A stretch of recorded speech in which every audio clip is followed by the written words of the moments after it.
অন্তর্বর্তী সরকারের মেয়াদ যতটা সম্ভব সংক্ষিপ্ত হওয়া উচিত ডক্টর ইউনূস। প্রধানমন্ত্রীও স্বেচ্ছাচারী হবেন না, এটা নিশ্চিত করতে চায় তারেক রহমান। জুলাই আগস্টে আহতদের নিয়ে কাজ করা রাজনৈতিক দলগুলোর কর্তব্য নাহিদ।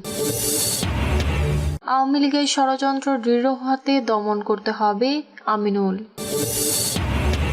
শেখ হাসিনা বাংলাদেশকে বিকলাঙ্গ রাষ্ট্রে পরিণত করেছিলেন রিজভী।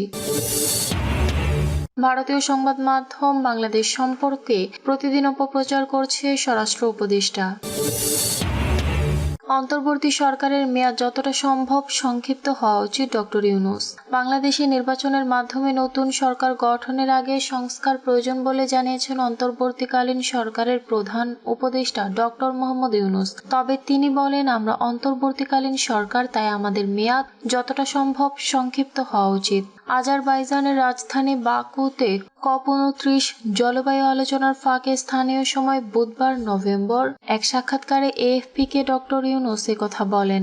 ডক্টর ইউনূস বলেন, স্বৈরাচারী সাবেক শাসক শেখ হাসিনাকে ক্ষমতাচ্যুত করার পর দেশে সরকার গঠনের আগে সংস্কার প্রয়োজন। সংস্কারের গতি নির্ধারণ করবে নির্বাচন কত দ্রুত হবে। তিনি দেশকে গণতান্ত্রিক ভোটের দিকে নিয়ে যাবেন বলে জোর দিয়েছিলেন। বলেন, আমরা যে প্রতিশ্রুতি দিচ্ছিলাম, যত তাড়াতাড়ি প্রস্তুত হব তত দ্রুত আমরা নির্বাচন দেন এবং নির্বাচিতরা ক্ষমতায় আসতে পারবে, দেশ চালাতে পারবে। ডক্টর ইউনূস আরো বলেন, সম্ভাব্য সাংবিধানিক সংস্কারের পাশাপাশি সরকারের আকার সংশোধন, নির্বাচনে বিধিবিধানের বিষয়ে দেশকে দ্রুত একমত হতে হবে। প্রধানমন্ত্রীও স্বেচ্ছাচারী হবেন না, এটা নিশ্চিত করতে চায় তারেক রহমান। আগামীর বাংলাদেশে আর কোনো ব্যক্তি, এমনকি প্রধানমন্ত্রীও স্বেচ্ছাচারী হয়ে ক্ষমতার অপব্যবহার করতে পারবে না, এমন ব্যবস্থা নিশ্চিত করতে চান বিএনপির ভারপ্রাপ্ত চেয়ারম্যান তারেক রহমান। তিনি বলেন, রাষ্ট্রের সর্বোচ্চ পর্যায় থেকে শুরু করে সরকারের প্রতিটি স্তরে নিশ্চিত করা হবে যে কেউ জবাবদিহির ঊর্ধ্বে নয়, কেউ আইনের ঊর্ধ্বে নয়। বিএনপি রাষ্ট্র পরিচালনার দায়িত্ব পেলে আমরা দলমত নির্বিশেষে প্রতিটি নাগরিকের মত প্রকাশের স্বাধীনতা ফিরিয়ে দিতে চাই। রাষ্ট্র কাঠামো মেরামতে বিএনপির রূপরেখার 31 দফা নিয়ে আয়োজিত এক সেমিনারে তারেক রহমান এই প্রতিশ্রুতির কথা জানান। বৃহস্পতিবার বিকেলে রাজধানীর গুলশানের লোকশোর হোটেলে এই সেমিনারের আয়োজন করা হয়। লন্ডন থেকে সেমিনারে ভার্চুয়ালি যুক্ত হন তারেক রহমান। সেমিনারে ঢাকায় নিযুক্ত 38 দেশ ও সংস্কার দূত, বিএনপি সহ বিভিন্ন রাজনৈতিক দলের জ্যেষ্ঠ নেতা, শিক্ষক, সাংবাদিক, বুদ্ধিজীবী সহ বিশিষ্ট নাগরিকেরা সেমিনারে উপস্থিত ছিলেন। সেমিনারে একজন আলোচক স্মরণ করিয়ে দেন, সংস্কারের প্রতিশ্রুতিগুলো বাস্তবায়ন করতে না পারলে জনগণের কাছে বরখেলাপকারী হিসেবে চিহ্নিত হতে হবে। প্রধান অতিথির বক্তব্যে তারেক রহমান বলেন, রাষ্ট্র পরিচালনার দায়িত্ব পেলে বিএনপি দলমত নির্বিশেষে প্রত্যেক নাগরিকের মত প্রকাশের স্বাধীনতা ফিরিয়ে দেবে। তিনি বলেন, আমাদের লক্ষ্য এমন একটি রাষ্ট্র কাঠামো গড়ে তোলা যেখানে ইউটিউব, ফেসবুক ও অন্যান্য অনলাইন প্ল্যাটফর্মে নিজেদের ভাবনা প্রকাশের কারণে কিংবা প্রধানমন্ত্রী সহ গুরুত্বপূর্ণ ব্যক্তিদের বিষয়ে মন্তব্যের দায়ে কাউকে হেনস্থা করা হবে না। জুলাই আগস্টে আহতদের নিয়ে কাজ করা রাজনৈতিক দলগুলোর কর্তব্য নাহিদ। জুলাই আগস্টের গণ অভ্যুত্থানে শহীদ আহতদের নিয়ে কাজ করা রাজনৈতিক দলগুলোর কর্তব্য বলে মন্তব্য করেছেন ডাক, টেলিযোগাযোগ ও তথ্য প্রযুক্তি এবং তথ্য সম্প্রচার উপদেষ্টা মোহাম্মদ নাহিদ ইসলাম। বৃহস্পতিবার সন্ধ্যায় সচিবালয়, স্বাস্থ্য ও পরিবার কল্যাণ মন্ত্রণালয়ের সম্মেলন কক্ষে জুলাই আগস্ট গণ অভ্যুত্থানে আহত ছাত্র জনতার সঙ্গে 6 উপদেষ্টার বৈঠক শেষে তিনি কথা বলেন। এ সময় উপস্থিত ছিলেন যুব ও ক্রীড়া এবং স্থানীয় সরকার উপদেষ্টা আসিফ মাহমুদ সজীব ভুঁইয়া। আহতদের রাস্তায় নামতে হলো কেন? আপনাদের সঙ্গে কি সমন্বয়ের অভাব ছিল? সাংবাদিকরা প্রশ্ন করেন উপদেষ্টা নাহিদ ইসলামকে। উত্তরে তিনি বলেন, এটা একেবারে অনাকাঙ্ক্ষিত, কিন্তু আহত এবং যারা শহীদ তারা কিন্তু শুধু সরকারের সঙ্গে সম্পর্কিত না, তারা রাষ্ট্র ও জাতির সঙ্গে সম্পর্কিত। তাদের শ্রদ্ধা, সম্মান করা এদেশের প্রত্যেকটি নাগরিকের কর্তব্য। বর্তমান সরকারের দিক থেকে সেটা করা হচ্ছে, কিন্তু আমরা দেখতে পাচ্ছি রাজনৈতিক আলাপে ও মিডিয়ায় তাদের কথাবার্তা কিন্তু কম ফোকাস হচ্ছে। আওয়ামী লীগের ষড়যন্ত্র দৃঢ় হাতে দমন করতে হবে আমিনুল।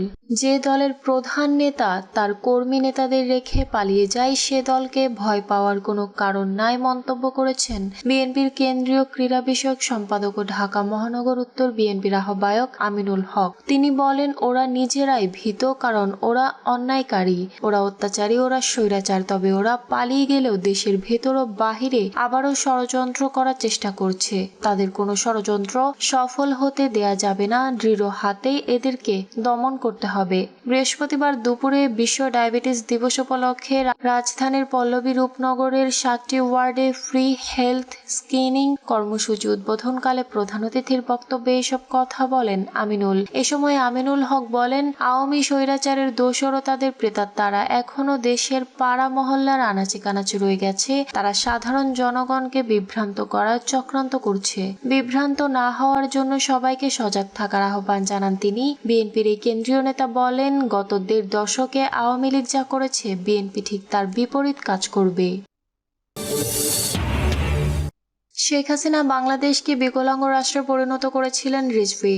আওয়ামী লীগ সভাপতি শেখ হাসিনা বাংলাদেশকে একটি বিকলাঙ্গ রাষ্ট্রে পরিণত করেছিলেন বলে মন্তব্য করেছেন বিএনপির সিনিয়র যুগ্ম মহাসচিব রুহুল কবির রিজভী আহমেদ। তিনি বলেন, আওয়ামী লীগ সরকারের বিগত 15 থেকে 16 বছরে শাসন আমলে যুবলীগ ছাত্রলীগ মূর্তিমান আতঙ্ক ছিল। যুবলীগ ছাত্রলীগ যেদিক দিয়ে হেঁটে যেত মানুষ সেদিক দিয়ে যেতেও ভয় পেত। তিনি বলেন, শেখ হাসিনা এমন বন্য আইন ও শাসন ব্যবস্থা কায়েম করেছিলেন, তার শাসনকালে একজন মানুষ আরেকজন মানুষকে দেখলে ভয় পেত, বন্ধু বন্ধুকে দেখলে ভয় পেত, মানুষ ফিসফিস করে কথা বলতো, নীরবে কথা বলতো। তারা ভাবতো তাদের কথা যুবলীগ ছাত্রলীগ জেনে গেলে বাড়ি ঘরে আক্রমণ করবে অথবা পুলিশ র্যাব তুলে নিয়ে যাবে, চিরদিনের জন্য নিরুদ্দেশ করে দিবে। ভারতীয় সংবাদ মাধ্যম বাংলাদেশ সম্পর্কে প্রতিদিন অপপ্রচার করছে স্বরাষ্ট্র উপদেষ্টা। ভারতীয় গণমাধ্যম প্রতিদিন বাংলাদেশ সম্পর্কে অপপ্রচার চালাচ্ছে বলে মন্তব্য করেছেন স্বরাষ্ট্র ও কৃষি উপদেষ্টা অবসরপ্রাপ্ত লেফটেন্যান্ট জেনারেল মোহাম্মদ জাহাঙ্গীর আলম চৌধুরী। তিনি বলেছেন, ভারতীয় গণমাধ্যম ডেইলি আমাদের সম্পর্কে অপপ্রচার করছে। বিষয়টি নিয়ে অবশ্যই প্রতিবাদ জানানো হবে, আর প্রতিবাদের বিষয়টি স্বরাষ্ট্র মন্ত্রণালয় পররাষ্ট্র মন্ত্রণালয়কে জানাবে, কারণ অন্য দেশকে আনুষ্ঠানিকভাবে প্রতিবাদ পাঠায় পররাষ্ট্র মন্ত্রণালয়। আর এই ঘটনায় স্ট্রং একটি প্রোটেস্ট লেটার তাদের দেওয়া হবে। বৃহস্পতিবার বরিশাল বিভাগীয় আইন শৃঙ্খলা সংক্রান্ত মতবিনিময় সভা শেষে প্রেস ব্রিফিংয়ে সাংবাদিকদের প্রশ্নের জবাবে তিনি এসব কথা বলেন। চট্টগ্রাম নিয়ে ভারতীয় এক টিভি চ্যানেলের সংবাদ উপস্থাপকের মন্তব্য সম্পর্কে সাংবাদিকদের প্রশ্নের উত্তরে উপদেষ্টা বলেন, এ ব্যাপারে আপনারা সবসময় সজাগ থাকবেন। তারা মিথ্যা রিপোর্ট ডেইলি দিয়ে যাচ্ছে, তারা যাতে মিথ্যা রিপোর্ট না দেয় সেজন্য আমি আপনাদের সহযোগিতা চাচ্ছি।